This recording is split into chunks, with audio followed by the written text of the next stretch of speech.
Premiership Rugby round number 10. Interesting round. We're still waiting for Leicester to drop one or Bath to win one. It hasn't happened yet. But yeah, the round 10 games were pretty interesting. I ended up watching 3 of them. The other 3 I've seen the highlights, looked up the stats. So yeah, we'll go through the games. Try to keep it quick, and you guys can let me know your thoughts on the games this round. We'll start with Gloucester and Bristol.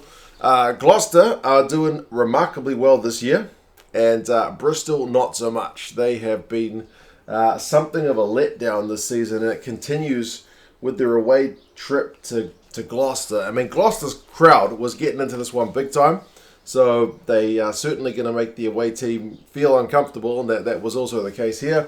I mean, Gloucester were looking pretty sharp early. They got a penalty to make it 3-0. Lewis Rees-Zammit had an attempted intercept not get pinged for a deliberate knock-on, because I think the ref said something like it was a floaty pass, he was going to go for it, which is something that you don't always hear refs say. But it was, pleasing. So, there you go. Gloucester did get warned for a potential yellow card from giving away a bunch of penalties all in the same phase, and I'm kind of keen on that as well, because Bristol had the advantage. And then before they even blew the whistle for that penalty to be blown up, Gloucester gave away, I think, 2 more infringements. So the ref went straight to the warning. Because otherwise teams kind of feel they got a free reign. Because they've already conceded one, you might as well concede 6 advantages, you know what I mean? So the ref made the right call there. But it was still kind of 3 points apiece after about 25 minutes. So it was a bit messy. Some final passes weren't sticking. There was some, just drop ball and just defensive stuff holding. So yeah, 3 points apiece. Bristol also got a warning for too many penalties conceded in the red zone, and eventually they cracked with Singleton going over. Gloucester do love a wee maul, and Singleton goes over at last. It took a while, but he squeaked over in the corner. I think there was from memory, I can't actually recall, but my notes say he was almost held up with a question mark there. So maybe that was it's Friday's game, so it's a wee while ago now. I watched this one with the old man when he was over here on Saturday. But anyway, the conversion attempt was pretty awful, so it's 8-3 at halftime. Gloucester was scrambling to defend Bristol, who were able to make some proper line breaks. Like LEIvHAR had one, I think, before halftime. He had to go off because he got injured. Randall had a big one. Piatel was getting a few line breaks, but they weren't really conceding any points. But eventually, they did get over through Purdy on 44. But that's the end of the scoring. 10-8, Bristol in front after 45 minutes. But they can't get any points for virtually half the game. Yeah, troublesome. I did love, because Harris got a try, and it was one of those ones where the defense is just absolutely rushing up. So what do? They kick it behind. Sometimes I wish you would see that more. I know there's always that doubt about surrendering possession when you're in the red zone. But if teams are just going to fly up, sometimes just putting that dinking kick through, even if it doesn't pay off, will at least put them in 2 minds about whether they're going to fly up every time. But they did that one. So it was a great try to beat the line speed. Gloucester back in front 15-10. And then a maul try, which was actually a penalty try, and a Bristol yellow card, which I thought that's probably going to be game over. And trying to stop a maul on 66. And then the bonus point one right at the death through Chapman. The crowd kind of egging them on. And they left Bristol for dead really in the end, didn't they? That was a kind of appealing one, sniped from the back of the scrum. So yeah, I mean, Gloucester had a defensive period to hold towards the end of that game because Bristol were still coming at them, but yeah, they celebrated a bit of D after a few phases like they had just won the bloody Premiership at one point. So yeah, no, it was good, really good to see for Gloucester. I mean, a bit disappointed for Bristol, but when the crowd's getting behind them like that, you can't kind of help but smile. So possession finishes 55-45 to Bristol, likewise the territory. Run beaters 369-285 to Bristol. Gloucester have to make 141 tackles to 99. So it's done with a bit of hard work, but yeah, it really paid off, man. 4 tries to 1 is the kind of more telling stat than any of the run meters stuff. Second half, I think Bristol had a fair bit of ball, but when you got guys like Ludlow, who's making 13 out of 13 tackles, you're putting in a pretty good shift. Piatel does get 82 run meters, but as I said, Just the one try, unable to score for kind of the last 35. Good scramble D from Gloucester. They are 5 wins, 3 losses, and a draw in 6th, so not doing too bad. Bristol, 3 wins, 6 losses, down in 12th, so not ideal. And they are home to Leicester, who haven't dropped any results yet. Gloucester are away to Bath at the other end of the table, who haven't picked up a win. So interesting to see how they both play out next week. The next one, Exeter and Saracens. I also watched this one. Sometimes a bit of a tough watch, but a very thrilling finish, which I will usually take. I can take a game which is a bit of an arm wrestle when it's close at the death, because then you really genuinely don't know what's going to happen. So, I mean, also uncharacteristic errors, I thought, from both sides in this one. Like, Malin's put aside, there was rain. I should say there was rain, so maybe that accounts for part of it. But Malin's like passed it to nobody, almost leads to an Exeter try, but the TMO finds an offside in the build-up. Saracens' scrum was looking good. I had Austin Healy on comms for this one. I can't remember what he was saying, but I've got a note there that says he's moaning. Seems to be normal. I mean, I had a few gripes in this game as well, to be honest. But, yeah, the fact that I noted that down mean I must have been annoyed when I was watching it. So there you go. I'm having a moan about a moan, so I'm just as bad. Noel knocked on a high ball into touch. Ben Earl knocked on one for Saracens. Like I mentioned, it was just like those are the things I was writing down when I was watching the game, because it was just a bit messy. Yeah, the execution was not quite there. Defensive pressure high. Luke Pearce was the busiest man. Like, he was pinging guys. One of the number 8s, I forget even which side it was. Unbound from the scrum while it was still going. There was a early engage free kick, and then Billy V ended up getting marched 20 metres for his back chap against Luke Pearce. 20 metres, and then that was a resulting penalty for Exeter. So yeah, kind of costly. Luke Pearce wasn't putting up with any nonsense, so 3 points apiece. I wrote, thank goodness for the O'Flaherty try before halftime. The game kind of needed that. Cowan-Dickey flattened good in the build-up, and then there was a great cross kick. O'Flaherty got really high. So yeah, 8 points to 6 at halftime. Tight one. Very tight, but yeah, a good bit of skill to kind of finish off the first half. There were a lot of caterpillars, those rucks, a lot. So that's what I mean about, I mean, the kicking stats are pretty high in this game in terms of kicking from hand. There's a fair bit of box kicking, and sometimes a bit slow, you know what I mean, as they set up that caterpillar. There was a moment where Nick Tompkins just, again, flat dropped a pass, and he was literally looking at his hands in bewilderment. Yeah, it was just one of those games where these guys just couldn't catch the bloody ball. It was comical to see him just wondering what the hell's going on with these things. Yeah, pretty costly though, because Saracens at that time were really trying to turn the screws, but couldn't get anything done. And then 2 minutes later, Cowan-Dickey's down the other end, scoring a try from a maul for Exeter, so 15 points to 9. At that point, it's starting to look like it's maybe going to be Exeter's day. But Saracens kick a couple of penalties, and then it's 18-15 with 10 minutes to go. But there's no change in the score. At one point, and you're talking about bizarre stuff, Exeter are going like phase after phase. There must be 15 phases in. Saracens' defence is holding on for grim death. And a naked dude just runs down the sideline.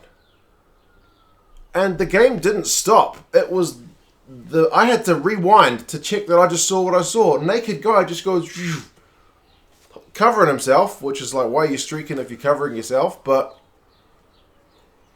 the weirdest thing, I guess everyone was so fixated on the game. Like, I was literally not sure that I'd seen what I saw.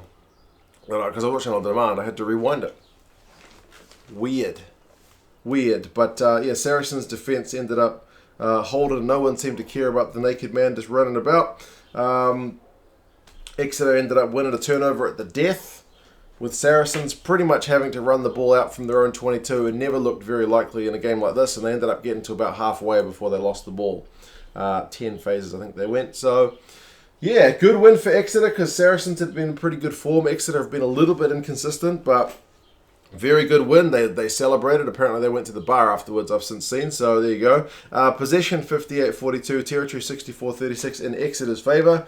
Second half territory was 73-27 to Exeter. So they were really kind of able to command the field position. Run meters 320 to 176. But kicks from hand 34-35. That's a lot. That's a lot. Most games it's around like 21, 24. Like most teams are in the below 25. In games where it's really crazy and there's not much, either it's slow or there's a lot of running, it's less than 20 for each team. So 30 each is a lot of kicking. Offloads 2 apiece is low. Clean breaks 2 to 1 is low. But I mean, Cowan Dickey beats 4 defenders. Hill tackles 10 from 11. Ben Earl beats 5 defenders. Itoje 22 out of 22 tackles. That's a shift in itself. But yeah, losing bonus point for Saracens, but they would have rather a win for Exeter. Yeah, pretty good shift, like I mentioned, because Saracens have kind of looked the business this year.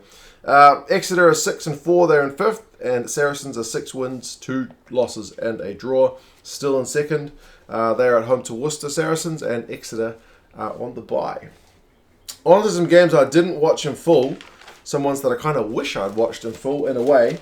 London Irish 43-21, a heap of tries. A lot of tries. Rowe looked all greased up when he got his one because no one could lay a hand on him. Hassel Collins gets 3. Murphy gets 1, apparently partly due to a doctor standing in the way of the camera. And Creevy gets 1. He just seems to score every week. I don't know what the money is on him at the bookies for scoring a try, but he seems pretty bloody consistent at it. 3 for Newcastle. Couldn't quite get that 4th try bonus point. Robinson, Chick, and Radwan gets the consolation 1 at the death. But it seemed to be like that's a lot of points compared to the other games I've already talked about. So it seemed to be a pretty entertaining one, if not one that kind of went down to the wire. Because it seemed to be London Irish would score 2 for Newcastle scoring 1. They got 2 to make it 14-0 before Newcastle replied. So 14-7 is game on, but then when Hassel Collins gets another one with Paddy Jackson's kind of nice long pass, it takes it out back to a 14-point lead. And like I mentioned, they had the TMO Murphys try to check the grounding, but it was Newcastle's doctor who was stood in the way of the camera angle, so they couldn't quite confirm it, so they had to go with the on-field decision. So it led to it being a try. That's just a weird situation. That not one that you see that very often. And I think they even talked about it on the comms. They said Newcastle's doctor in the way, so stick with your on-field decision. We've got no kind of clear evidence. So yeah, bizarre. Creevy, I mentioned him also, like always scoring, but he had a one-handed offload for Hassel Collins' hat trick. Like he's not getting selected for Argentina. I know he's getting on, but in the form that he's in, I know Montoya's been in phenomenal form for Argentina as well. But man, Creevy, the fact that he's apparently not in the top 3 hookers in Argentina seems bananas, because he's just lighting it up every week. But that's good for London Irish, absolutely. I mean, Radwan showed some proper gas for his one, for that consolation. But yeah, it was all a bit too little, too late, wasn't it? But yeah, it seemed to be a pretty fun one to watch. Clean breaks was 7-2. No surprise that it's London Irish who got more of those. They had more possession, more territory. Rowe had 144 run meters, 6 defenders beaten, and 3 clean breaks. Hassel Collins had 101 run meters, 7 defenders beaten, and 3 clean breaks. Radwan had 99 run meters and 5 defenders beaten, 1 clean break. So it just seemed to be one where if you like seeing wingers tearing it up, scoring some tries, this was probably the game for you. Yeah, I didn't get to see it in full, but the highlights seem pretty bloody entertaining. So what can I say? London Irish have got a weird record of 3 wins, 4 losses, and 3 draws, but that's good enough for 7th. Newcastle, 4 wins, 4 losses, and a draw. They are in 8th. Newcastle are home to Sale, who will be coming off the bye, and then London Irish are away to Wasps, who could certainly use a win. But yeah. Speaking of teams that could use a win, Bath could have used an away win at Northampton, but Northampton are also looking the business. I didn't see this one in full either. But yeah, I've gone and watched the highlights. It's another loss. 40 points to 19. It's a bit of a hiding. Try within the first minute, pretty much. Yeah. I think they might have dotted the ball down just after the minute, but the try was all but scored with 50-something seconds on the clock. Hutchinson. Yeah, I was shaking my head when I saw that. Because as I watched the highlights, I didn't actually know the result, but I could assume. Especially after I saw the first one. Scoresign set up Freeman with the next one. Pretty slick stuff. Scoresign's really hit the ground running in Northampton. I mean, he's been good in Super Rugby for years, so it's quite pleasing to see him back into his best form. Underhill got one for Bath, and he still genuinely looks very good, even when Bath don't look that good. Underhill still stands out. He got a maul try, but then Augustus got the first of his two, like 5 minutes later, to take any momentum right back into Northampton's favour. Yeah, there was offloads from the deck, and then a Bath yellow card, really not helping things. They got punished, so another try before halftime. That one was Augustus again. He's another one who's hit the ground running in Northampton's colours. So 28 points before halftime to 12. Bonus points secured. It's looking pretty good for Northampton, to be fair. It's not over, though. Like, 28-12 is not game over. And then Northampton get a yellow card, Bath get a try. 28-19 is game on. I mean, it's still more than a converted try. But then Scoresign gets one in the yellow card, and then he gets another to make it 40 points to 19. So man down, Northampton is still able to get that try. So yeah, Bath at the moment, it's just, I mean, they did get one through Stewart. So like I mentioned, it was one away from a bonus point. If they'd scored next, it would have made it game on. But they didn't, and they didn't. So yeah, it's a bit of a hiding. Clean breaks 11-4. Bath have got more possession. Northampton have got more territory. Northampton conceded more penalties, interestingly, 15-9. But Northampton have got like 6 guys who clocked up more than 50 run meters, which is more than usual. The team had 500 odds, so yeah. Underhill in a losing effort, 10 from 11 tackles. Hard for him at the moment, but yeah. Thank God they could use a win. 6-3 Northampton, they're in third, so they're looking really good. There was a point in the season where they were having a wee bit of a blip, but that seems to be gone at the moment. Bath are none from 9 in 13th. Yeah. They're home to Gloucester, who are in good form, so it's not going to be an easy task. Northampton are away to Harlequins, who will also be looking to bounce back after their game. The next one, Wasps away to Worcester. This is probably the game of the round, based on what I've seen. I didn't watch it live. I didn't even watch it full. I watched it on highlights. I watched Leicester and Harlequins. So I watched 2 of the kind of lower scoring games. Not that it's always tries and stuff that are the most exciting bits. I can appreciate some good defence and turnovers and whatnot as well. But man, Worcester and Wasps seem to be the game of the round from what I've seen. I mean, apparently Worcester had a yellow card early. They didn't really show what that was for. But then Wasps with some loose ball, and they seemed very guilty of that in this game, leads to a big old Duhan van der Merwe line break. He sets up Simpson early. So despite the fact they were carded, they ended up scoring a try. But then Stook sets up Fafita, who seems to have a pretty good run over in Wasp as well after not getting a lot of game time over here. One-handed offload from Stook after his wee line break. Didn't know what to do, but he did know what to do. He did a one-handed offload. It was crazy. Worcester had a man down, actually, when the Wasps scored, though, like, hurt. So it was kind of 15-14, and, yeah, 10 points to 7. Very, very entertaining start. Van der Merwe got his try on 22 minutes. Had a wee grin on his face because he knew he was going to score. Again, Wasp loose ball, though. It was one of his teammates, I think it was the inside centre, tapped it to Duhan. Because there was Wasp's loose ball, and then just tap it wide, Duhan gathers it, and he just steams down the wing. He's got some serious wheels.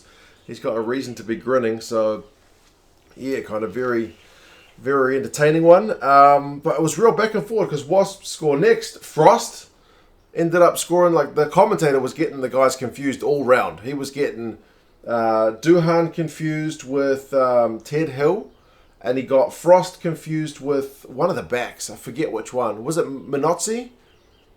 Yeah, like Wasps were playing some pretty slick stuff, enough to confuse the commentary team. It wasn't just one guy, the commentator. So yeah, real back and forth stuff. It's 25-14 at half time.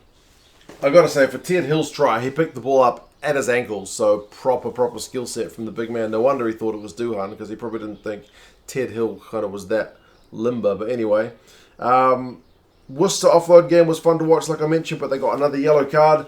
Wasps were not dead by any means. They scored a bonus point, trying to make it 32-26, which is still close enough to be game on. Bassett's offload, when he was going into touch and had 3 players on him, was the stuff of legend. Like, that's a story that seems like it's been exaggerated. He set up a try as he literally had 3 guys tackling him into touch. He still managed to get the ball away. They had a good look at it, but yeah. But unfortunately for them, from that last try from Willis, Gopeth missed the conversion. It was way out wide, but look at the scoreline. Some loose ball and a missed conversion, kind of costly, but it just seemed like a proper entertaining one. There were numerous highlight-worthy moments of this match, so I hope the rest of the match lived up to it. You guys will have to let me know. But I mean, clean breaks 6 apiece, offloads 14 by Wasps. So they play a wee offloading game themselves. 4 or 5 by Worcester. 2 van der Merwe, 190 run meters, 3 clean breaks, 4 defenders beaten. Crazy. The hooker Frost has 7 defenders beaten and 65 run meters, so it just seems like a crazy one. But interestingly, the tackling percentage is the lowest. Both teams are the lowest this week. Both of them at 80%, which is standard kind of Super Rugby level. 80 to like 83 is Super Rugby level, so both these teams a little more focused on going forward than defending, seemingly. 144 tackles though by Worcester, 99 to Wasps, so they did have to defend seemingly at key times to get this result. But just seemed like a really fun game. There you go. Maybe I'm partial to a kind of a Super Rugby style result. This just seemed to be that kind of one. Worcester, they are 3 wins, 6 losses, and a draw in 10th. Wasps are 3 wins, 6 losses in 9th. So, yeah, bonus point for them. 2 bonus points, but yeah, not the same as a win, is it? Worcester are away to Sharsies, and Wasps are home to London Irish. So that could be a bit of a cracking game as well, based on what we've seen here.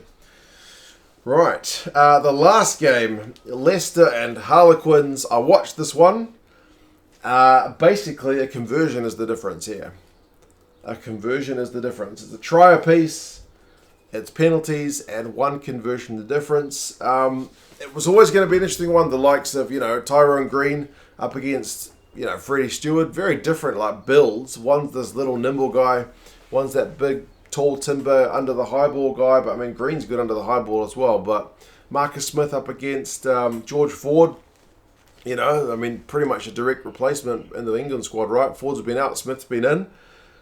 You'd say probably Ford got the better of this one, to be fair, because I mean Smith got a big don't argue from Ben Youngs, which he probably won't live down. I don't know how many guys Ben Youngs gives the big don't argue to, but anyway.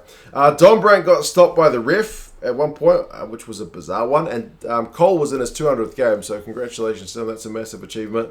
But yeah, Don Brandt had a nice slick move, but he kind of ran into the ref, which I think prevented Genge from making a tackle, so the ref, unfortunate when a move gets shut down like that, but players like to run towards the ref to use him as kind of a blocker sometimes, but you can't run straight into him, but the ref should be doing his best to not be in that position, I guess.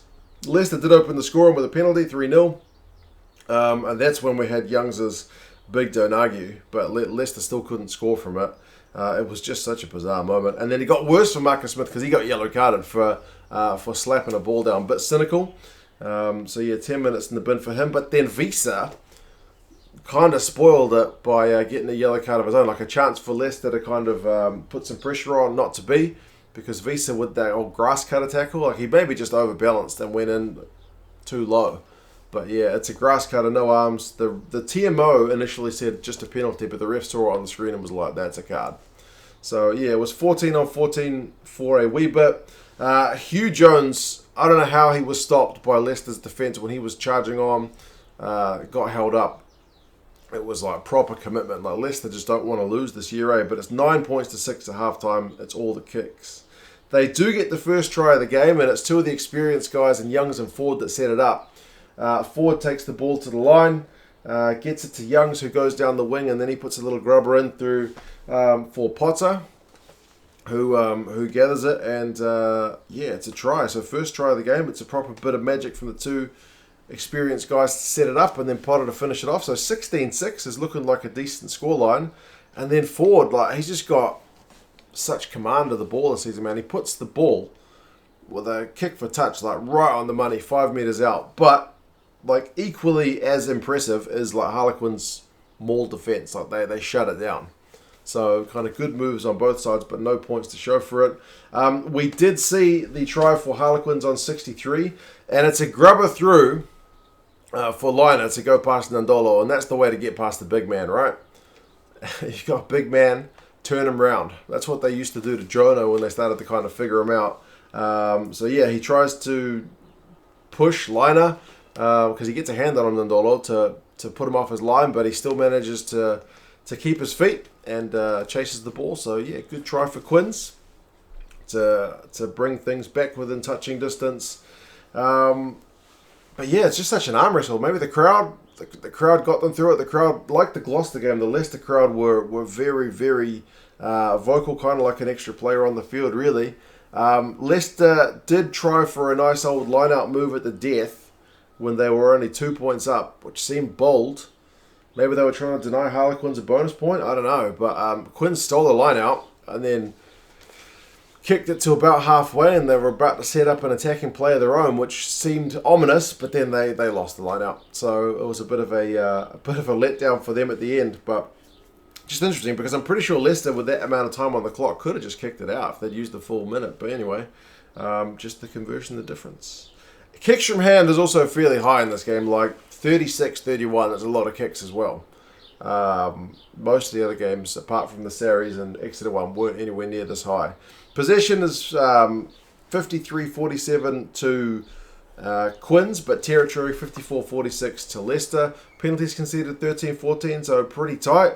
Run meters 399 to 400, so pretty tight. Young's 72 run meters, 3 clean breaks, 3 defenders beaten. Pretty good shift from the veteran. Green 158 run meters. Murley had 105. Genge makes 11 from 12 tackles, but ultimately Leicester's winning run goes on. And yeah, it's a losing bonus point for Quins. So yeah, Leicester, they're 9-0 in first, easily, almost 10 points ahead, I think, of the next best team. Quins are 5-4, they are in fourth. So yeah, apart from for Leicester, everyone else has kind of got records which are balanced. But Leicester and Bath, I suppose, at the other end, just totally lopsided. Who's going to win first? Who's going to win first? What's going to happen first? Is Bath going to win or is Leicester going to lose? It is hard to say. Leicester away to Bristol, Harlequins home to Northampton. Yeah, interesting round. Like I mentioned, like naked guy running around the pitch, doctor getting in the way of the camera. There were still some weird moments this week, but overall, pretty entertaining. You guys let me know your thoughts. Which games were you most impressed by? Which moments? And yeah, I'll talk to you guys again soon. See you later.